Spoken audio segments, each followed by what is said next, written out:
आप सभी को मेरी ओर से प्रणाम। जीवन की आधारभूत प्रत्यक्ष देवी तुलसी देवी। आइए जानते हैं नित्य तुलसी पूजा की विधि क्या होनी चाहिए, तुलसी में जल चढ़ाने की विधि क्या होनी चाहिए, क्या तुलसी और शालिग्राम को एक साथ रखना चाहिए या नहीं रखना चाहिए। चौथा, हम अगर तुलसी सूख जाए तो कैसे पूजा करें। पांचवा, तुलसी के सूखने पर नई तुलसी को कब और कैसे रोपित करें। और छठवां, तुलसी का प्रभावशाली मंत्र जिसको जपने से सारे अरिष्ट दूर हो जाते हैं, वह मंत्र कौन सा जपना चाहिए। तो इस तरह से तुलसी के विषय में जुड़ी हुई ये बहुत ही भव्य दिव्य नवीनतम जानकारियां मैं आपको देने वाला हूं, वह भी शास्त्रों के प्रमाण के साथ। विश्वास कीजिएगा शास्त्रों के प्रमाण पर। देखिए, हमेशा याद रखिएगा, छत पर लहराता हो झंडा जिसका, आंगन में खिल रही हो तुलसी जिसकी, मंदिर में शालिग्राम भगवान सजे हो जिसके, और नित्य शंखनाद होता हो जिनके घरों में, उनके घरों में कभी भी कोई विपरीत दोष नहीं आता है। इसलिए तुलसी की पूजा नित्यमेव अवश्यमेव सदैव करते रहना चाहिए। पद्म पुराण के सृष्टि खंड के 58वें अध्याय के 132वें श्लोक में एक बहुत सुंदर बात लिखी है। देखिए, उपदेशम ददिश स्वयं आचरते पुनः स याति परमं स्थानम माधवस्य निकेतनम। अर्थात जो भी तुलसी की पूजन के लिए किसी को प्रेरित करता है, किसी को समझाता है और स्वयं भी अपने घर में तुलसी का पूजन करता है, ऐसे भक्ति के ऊपर सदैव भगवान अपना हाथ बनाए रखते हैं। इसीलिए तुलसी की पूजा के विषय में आपको सुनना चाहिए। मैं आपको समझाऊं, ध्यान पूर्वक समझिए कि सर्वप्रथम तुलसी की पूजा विधि क्या होनी चाहिए। तुलसी की पूजा विधि क्या होनी चाहिए। हाथों में पुष्प लेके सर्वप्रथम तुलसी माता को प्रणाम कीजिए। श्रीमद् देवी भागवत के नवम स्कंद के 25वें अध्याय के 32वें श्लोक में तुलसी माता के 8 नाम बताए गए हैं, जिनको जपने से जीवन में सदैव माँ भगवती तुलसी की कृपा बनी रहती है। उन 8 नामों को आपको भी नित्य जाप करना चाहिए और नित्य 8 नामों का स्मरण जरूर करना चाहिए। वह 8 नाम आपकी स्क्रीन पर है। वृंदावनी, विश्व पूजिता, विश्व पावनी, पुष्पसारा, नंदनी च तुलसी, कृष्ण जीवनी। यह 8 नाम है। वृंदावनी, विश्व पूजिता, विश्व पावनी, पुष्पसारा, नंदनी, तुलसी और कृष्ण जीवनी। इन 8 नामों को तुलसी में जल चढ़ाने से पहले जरूर आपको पढ़ना चाहिए, जपना चाहिए। इस तरह से इन 8 नामों को लेकर अपने हाथों के पुष्प तुलसी मैया की जड़ अर्थात उनके चरणों में अर्पित कर देना चाहिए। और तदुपरांत आप तुलसी मैया के सामने पूर्वाभिमुख होकर एक दीपक जला दीजिए। दीपक किसी पात्र में रख दीजिए या कुछ पुष्प के ऊपर रख दीजिए और शुद्ध तैल के साथ या शुद्ध घृत के साथ, जैसे भी आपका सामर्थ्य है, आप दीपक जलाइए। और आपसे मैं एक विनती करना चाहूंगा कि दीपक गंदा मत रखिएगा, उसमें कालिक लगी है, बहुत गंदा दीपक है, बिल्कुल तेल से लबालब हो रखा है, ऐसा मत रखिएगा। शुद्ध दीपक का ही प्रयोग कीजिए। अगर आप धो सकते हो ठीक है, नहीं तो शुद्ध दीपक अपने पास रखिए मिट्टी के दिए, और अगर खराब हो जाता है उस पुराने दीपक का विसर्जन करके नए दीपक में आपने बाती जलानी चाहिए। इस तरह से आपने तुलसी में नित्यमेव दीपदान करना चाहिए। तुलसी में जल चढ़ाने की विधि क्या होनी चाहिए, इसको ध्यान से समझिएगा। देखिए, जब आप तुलसी में जल चढ़ाएं ना, सूर्य भगवान और तुलसी मैया में जब भी आप जल चढ़ाएं, परिक्रमा देते हुए आपको जल चढ़ाना चाहिए। 3 परिक्रमा करनी है और तीनों बार तुलसी के जड़ में जल देना है। पहले जड़ में जल दीजिए, परिक्रमा कीजिए, फिर जड़ में जल दीजिए। 3 बार परिक्रमा करते हुए तुलसी की जड़ में जल देना चाहिए। चौथी परिक्रमा में तुलसी में जड़ देते हुए तुलसी के अग्रभाग तक, जहां तक आपका हाथ पहुंचता हो, वहां तक आप तुलसी में संपूर्ण जल दान कर दीजिए। अब कई लोग यह एक कुप्रचार फैलाते हैं कि तुलसी की जड़ में जल नहीं देना चाहिए। यह गलत आपको उपदेश कर रहे हैं, गलत आपको संदेश कोशिश कर रहे हैं ऐसे लोगों से बच के रहिएगा। तुलसी की जड़ में ही पहले जल दिया जाता है। पाद्यो पाद्यम जलम समर्पयामि, पहले पाद्य में ही जल मतलब जड़ में ही जल दिया जाता है, तब तुलसी के अग्रभाग तक जल दिया जाता है। और हमेशा याद रखिए भगवान की पूजा में आदौ पाद चतुस्थले च विष्णुर, भगवान की आरती भी भगवान के चरणों से होती है, भगवान का दर्शन भी भगवान के चरणों से होता है। इसलिए सदैव तुलसी माता के जड़ से ही आपको जल अर्पित करना चाहिए। आपको मैं ज्यादा समझ के लिए प्रमाण दे रहा हूं। देवी भागवत के नवम स्कंद के 24वें अध्याय के 37वें श्लोक में लिखा हुआ है, तुलसी तरु मूलेषु पुण्य देशेषु पुण्यदम अधिष्ठानाम च तीर्थानाम सर्वेषु च भविष्यति। अर्थात कि तुलसी मैया के जड़ में ही सारे तीर्थों का वास होता है, इसलिए तुलसी की जड़ अत्यंत पावन मानी जाती है, इसलिए जड़ में ही पहले जल देना चाहिए। दूसरा, मैं आपको पद्म पुराण के सृष्टि खंड 23वें अध्याय के 26वें श्लोक में लिखा हुआ है, तस्य मूले स्थितो ब्रह्मा मध्ये देवो जनार्दनः मंजरियाम वसते रुद्रः तुलसी तैन पावनी। अर्थात कि तुलसी मैया की जड़ में ब्रह्मा जी, मध्य भाग में भगवान विष्णु और तुलसी की मंजरी में भगवान रुद्र का वास होता है। इसलिए सदैव तुलसी की जड़ से ही ब्रह्मा को सिंचित करते हुए आपने तुलसी के अग्रभाग में जल चढ़ाना है। और एक कोई छोटी सी कटोरी या कोई आपके पास पात्र हो, आप तुलसी की जड़ में रख दीजिए। जब आप तुलसी में जल चढ़ाएंगे ना, तो तुलसी के पत्तों का स्पर्श करते हुए वह जल उस पात्र में गिरेगा। अब आपने उस पात्र के जल का क्या करना है वो मैं आपको अभी आगे बताऊंगा। तुलसी गायत्री के साथ आप तुलसी मैया में जल चढ़ा सकते हैं। ओम त्रिपुराये विद्महे तुलसी पत्राय धीमहि तन्नो तुलसी प्रचोदयात। इस तुलसी गायत्री से आप तुलसी मैया में जल चढ़ाइए। अब तीसरा संकेत यह रहा कि क्या तुलसी में हम शालिग्राम को रख सकते हैं। आप तुलसी और शालिग्राम को अलग समझ भी कैसे सकते हैं। तुलसी की जड़ में ही समस्त देवी देवता वास करते हैं। देवी भागवत के नवम स्कंद के 24वें अध्याय के 38वें श्लोक में लिखा हुआ है कि तत्रैव सर्वदेवानां ममाधिष्ठानमेव च तुलसी पत्र पतनम प्राप्ते च वरानने। स्वयं भगवान विष्णु कहते हैं, मैं समस्त देवताओं के साथ आपकी जड़ में ही बैठा रहता हूं, ताकि आपकी एक पत्र टूटकर हमारे ऊपर गिर जाए, इसी आशा के साथ। साथ ही साथ देवी भागवत के नवम स्कंद के 25वें अध्याय के 93वें श्लोक में लिखा हुआ है, शालग्रामं च तुलसीम शंखम चैकत्र एवच यो रक्षति महाज्ञानी सो भवेत् श्री हरे प्रियः।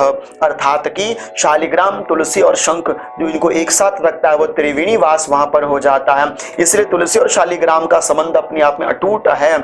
इसलिए आप शालिग्राम भगवान को भी तुलसी में रख सकते हैं, लेकिन ध्यान पूर्वक रखिएगा। तूफान आ रहा है, शालिग्राम भगवान बाहर पड़े हैं, बड़ी ध्यान रखना है। इसलिए कई भक्त अपने घर के मंदिर में ही तुलसी मैया को रखकर वहां शालिग्राम की स्थापना कर देते हैं। इस तरह से तुलसी मैया के वृक्ष में भी आप भगवान शालिग्राम को स्थापित कर सकते हैं। अब चौथा प्रश्न यह है कि अगर तुलसी मैया सूख जाए तब आपको क्या करना है। यहाँ पर आपको बहुत ध्यान से इस वीडियो को समझना है। देखिए, तुलसी सूख जाए यह प्राकृतिक गुण है, इसमें आप अपने मन में भ्रम मत लीजिए। कई लोग भ्रम दे देते हैं कि तुलसी सूख गई है, कहीं आपके ऊपर अनर्थ तो नहीं होने वाला। बिल्कुल नहीं, ये गुण है प्राकृतिक। सूख जाए कोई बात नहीं, क्या करना चाहिए, समाधान दे रहा हूं। आप तुलसी को जड़ के सहित दोनों हाथों से निकाल लीजिए, और जब आप तुलसी मैया को जड़ से निकालेंगे तो तुलसी की माटी को, जड़ की माटी को थोड़ा सा अपने माथे पर लगा लेंगे। और उसके बाद जो तुलसी की काष्ठ होती, पतली पतली सी लगी होती है ना, तुलसी की तरुपात्र काष्ठ, उनको आपने तोड़ लेना चाहिए। और तुलसी की जड़ को भी आप तोड़ के सारी को एकत्रित कर लीजिए, अपने पास रख लीजिए। इसकी बहुत बड़ी महिमा है। कई लोग कहते हैं क्या तुलसी की काष्ठ का हवन किया जाता है। शास्त्र में मेरे पास प्रमाण है, लेकिन मैं कभी आपको इसके बारे में आगे बताऊंगा। यहाँ पर आप तुलसी की जड़ को, तुलसी की काष्ठ को, तुलसी के प्रत्येक तरु मूल को संभाल कर रख लीजिए। कारण क्योंकि इसके विषय में पद्म पुराण के उत्तरखंड के 23वें अध्याय के दूसरे श्लोक में कहा गया है, पत्रम पुष्पम फलम मूलम शाखा त्वक स्कंद संगीतम तुलसी संभवम सर्वम पावनम मृतकादिकम। तुलसी के पत्ते, तुलसी के पुष्प, तुलसी की मंजरी, तुलसी की जड़, तुलसी की स्कंद, तुलसी के काष्ठ, तुलसी की मिट्टी, ये सारी पूजा पाठ में काम आने वाली चीज है। इसलिए आप इनको संभाल कर रख लीजिए। जैसे आप नित्य शालिग्राम भगवान की पूजा करते हो, तुलसी सूख गई है तो कहां से लेकर आओगे। आप बिना तुलसी के शालिग्राम की पूजा नहीं कर सकते, बिना तुलसी के आप भगवान को भोग नहीं दे सकते।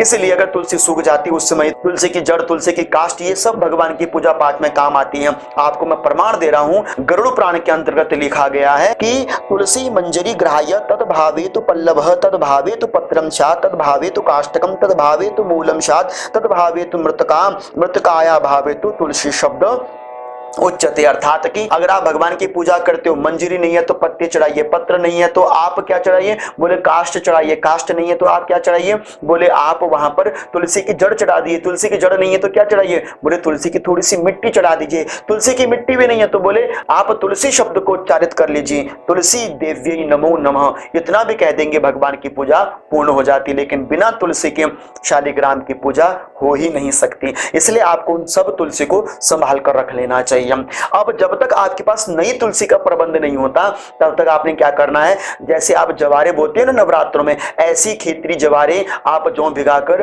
तुलसी के गमले के बीच में या जहां पर भी आपने व्यवस्था करें कि तुलसी मैया की, वहां डाल दीजिए। 7-8 दिनों में वह जवारे खिल जाती हैं। आप नित्य हल्की हल्की मात्रा में रोज तुलसी मैया को वहां पर जल अर्पित करते रहिए, या दूसरा कोई आप पुष्प का पौधा लगा दीजिए और जड़ में जल देते रहिएगा। कारण क्या है, मैंने जैसे अभी आपको बताया कि तुलसी की मिट्टी ही सबसे पवित्र मानी जाती है। भले ही वहां तुलसी नहीं लगी है लेकिन तुलसी की मिट्टी वहां पर विद्यमान है, इसलिए वह भी तुलसी के स्वरूप में ही मानी जाती है। तब तक आप इस तरह से पूजा कीजिए। अब आपके मन में यह भी प्रश्न आएगा कि अगर हम नई तुलसी को लगाएं तो अपने गमले में या अपने साधन जहां पर भी आपने लगाना हो तो कैसे लगाएंगे। मैं आपको बताना चाहता हूं, देवी भागवत के नवम स्कंद के 17वें अध्याय के 8वें श्लोक में कहा गया है, कार्तिकी पूर्णिमायाम तो सितवारे च पादमज, अर्थात तुलसी मैया कार्तिक की पूर्णमासी के दिन, सितवार मतलब शुक्रवार के दिन इस भूधरा धाम में प्रकट हुई थी। इसलिए तुलसी मैया का जो दिन है ना, वो शुक्रवार अति शुभ माना जाता है। तो आप शुक्रवार के दिन भी तुलसी मैया को अपने गमले में या अपनी जहां पर लगाना चाहते हो वहां पर लगा सकते हैं, या फिर वीरवार के दिन, बृहस्पतिवार के दिन, गुरुवार के दिन, जैसे भी आप समझिए उस दिन लगा सकते हैं। आपने बड़ी प्रसन्नता के साथ अपने घर में तुलसी मैया को रोपित करना चाहिए। शंख घंट की नाद के साथ आपको तुलसी मैया का रोपण करना चाहिए। ओम तुलसी भगवती देव्ये नमः नमः या ओम नमो भगवते वासुदेवाय मंत्र से आपको तुलसी मैया का रोपण करना चाहिए। प्रसाद बनाइए, नैवेद्य बनाइए, नैवेद्य अर्पण कीजिए, वितरण कीजिए और बड़ी प्रेम के साथ मेरे घर में तुलसी मैया का शुभागमन हुआ है, इस मंगल कामना के साथ अपने घर में बड़ी खुशी के साथ तुलसी मैया को आप रोपित कीजिएगा, स्थान दीजिएगा। इस तरह से आपने तुलसी मैया को अपने घर में लगाना चाहिए। आपने नित्य तुलसी में जलार्पण करना है। केवल संडे के दिन, रविवार के दिन, इतवार के दिन आपने तुलसी में जल नहीं देना चाहिए। क्यों नहीं देना चाहिए, जानकारी चाहते तो आई लिंक में या डिस्क्रिप्शन में आपको वीडियो मिल जाएगी, आप वहां जाकर भी सुन सकते हैं। संडे के दिन तुलसी में जल नहीं चढ़ाना चाहिए, लेकिन शास्त्र एक आपको संकेत कर रहा है, उसको आप बड़ा ध्यान से सुनिएगा। पूर्णिमाया ममायाम च द्वादश्याम रवि संक्रमे तेलाभ्यग्यम च कृत्वा च मध्याह्ने निशि संध्यो। देवी भागवत के नवम स्कंद के 24वें अध्याय के 49वें श्लोक में कहा गया है, पूर्णमासी के दिन, अमावस्या के दिन, द्वादशी के दिन, संडे के दिन मतलब रविवार के दिन और संक्रांति के दिन शरीर में तेल आदि लगाने के बाद मध्याह्न के समय, बोले रात्रि के समय और संध्या काल के समय तुलसी दल नहीं तोड़ना चाहिए। इसीलिए आपने बिना तुलसी को स्पर्श किए संडे के दिन भी आपने तुलसी में दीप दान जरूर करना है। कई लोग कहते हैं संडे को तुलसी में दीपक भी नहीं जलाना चाहिए, गलत जानकारी दे रहे हैं वो आपको। संडे के दिन भी तुलसी मैया में दीपक जलाना चाहिए। क्यों? क्योंकि नित्य का दीपदान किया जाता है, अंधेरे को चीरने के लिए दीपदान किया जाता है, इसलिए दीपदान आपने कभी नहीं छोड़ना। संडे के दिन जल मत दीजिए, लेकिन दीपदान आपने नित्य करना है, ये अपने मन में आपको बसा लेनी चाहिए। लेकिन अब आपको यह ध्यान रखिए, जब आप तुलसी की संपूर्ण पूजा कर लेते हैं, आपने तुलसी मैया की जो जड़ है ना, जड़ की मिट्टी को, माटी को अपने माथे में जरूर स्पर्श करना है। कारण इसके विषय में शास्त्र कहता है कि तुलसी मृतका पुंड्रम ललाटे यशुदृश्यते देहम न स्पर्शति पापम क्रियमाणस्तु नारद। अर्थात कि स्कंद पुराण में कहा गया है कि जो भक्त अपने माथे से तुलसी की जड़ की माटी को लगाता है उसके शरीर में कभी कोई पाप प्रवेश नहीं करते हैं। इसलिए तुलसी की माटी को अपने माथे से जरूर लगाना चाहिए। और अपनी सर्वांग पूजा करने के बाद मैं आपको देवी भागवत में बहुत सुंदर एक बीज मंत्र दिया है तुलसी मैया का, उसका जप आपको जरूर करना चाहिए। 8 बार कीजिए, 11 बार कीजिए, वह आपकी अपनी शक्ति है। वह मंत्र आपके स्क्रीन में आ रहा है, आप उसको अपने कागज में लिख सकते हैं। ओम श्रीम भ्रीम क्लीम ऐं वृंदावन्यै स्वाहा। इस मंत्र को देखिए, बीज मंत्र को आप नित्यमेव जरूर जपिएगा, आपको बहुत कुछ प्राप्त हो जाएगा। इस तरह से बीज मंत्र को पूर्ण करने के बाद अब ध्यान दीजिए, आपके पास जो कटोरी में जो जल था, क्या करना है, आपने उसको लेना है और सबसे पहले अपने सिर के ऊपर छिड़क लेना है और पूरे घर में छिड़कना है। क्यों छिड़कना है, तो इसके विषय में देवी भागवत के नवम स्कंद के 24वें अध्याय के 43वें श्लोक में लिखा हुआ है, नित्यम यस तुलसी तोयम भुक्ते भक्त्या च मानवाः लक्षाश्वमेधजम पुण्यम संप्राप्नोति च मानवाः। जो तुलसी के जल को नित्य छिड़कता है, जलपान करता है, अश्वमेध की फल की प्राप्ति उसको हो जाती है। इतना ही नहीं, देवी भागवत के नवम स्कंद के 24वें अध्याय के 39वें श्लोक में भी लिखा हुआ है, ईश स्नातः सर्व तीर्थेषु सर्व यज्ञेषु दीक्षितः तुलसी पत्र तो ये न यो अभिषेकम समाचरेत।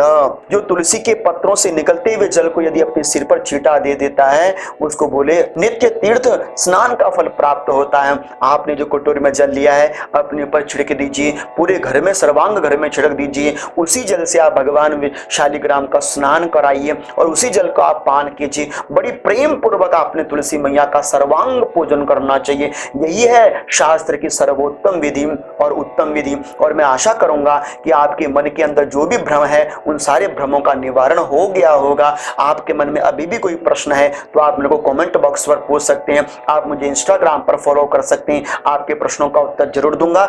अगर आपको यह वीडियो अच्छी लगी है तो इस वीडियो को लाइक और शेयर जरूर कर दीजिए अपने प्यारे प्यारे दोस्तों को, और इस चैनल को सब्सक्राइब आप जरूर कर लीजिए। तब तक आप सभी हरि भक्तों को मेरी ओर से अनंत अनंत कोटि वंदन प्रणाम।